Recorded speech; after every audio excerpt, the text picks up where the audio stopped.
Halo semuanya, selamat datang di podcast kami, Podcast Kabar Pintar. Saya Aura Salsabila dan hari ini saya ditemani oleh Kak Sasa, seorang tentor bimbel. Hari ini kita akan ngobrol santai aja ya Kak, mengenai cara memilih bimbel yang tepat untuk anak.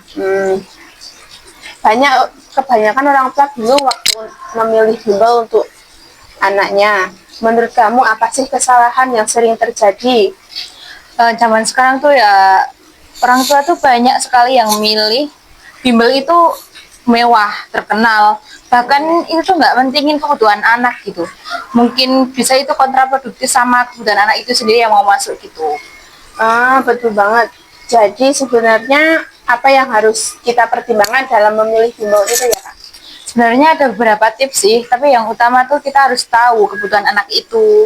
Mungkin anak itu butuh penambahan materi ataupun butuh untuk persiapan ujian, dan juga ada loh anak itu yang lebih mementingkan kebutuhan pendampingan dalam belajar personal itu. Kalau kita sudah tahu kebutuhan anak itu, terus untuk langkah selanjutnya apa ya Kak?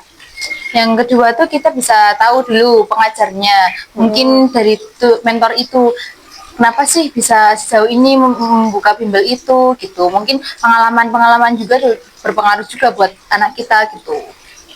Oh, kalau untuk jumlah per kelasnya itu apa penting juga? Justru itu penting Kak. Satu kelas itu minimal itu ya mungkin 3, 4, 5, tapi maksimal itu harus 10, 15 sudah termasuk banyak, karena anak juga butuh pendampingan dan perhatian yang lebih kan kalau sebagai bimbel gitu. Kalau menurut Kak Sasa apa ada tips lain dalam kita untuk memilih bimbel itu?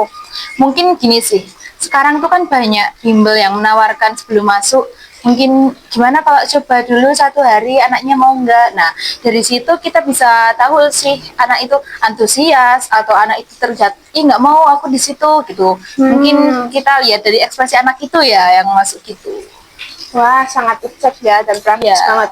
Jadi kalau boleh disimpulkan apa 3 kebutuhan utama yang harus diketahui orang tua dalam memilih bimbel itu?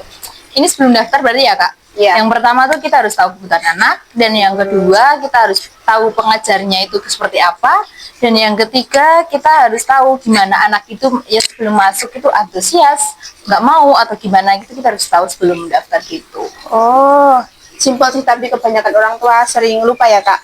Iya. Terima kasih banyak ya Kak Sasa. Iya, sama-sama. Jadi untuk Bapak atau Ibu yang mau tanya-tanya lebih lanjut bisa ke akun media sosial kami yaitu Bimbel Aurora. Kami Bimbel Aurora, sampai jumpa ke episode selanjutnya. Terima kasih. Terima kasih. Dadah.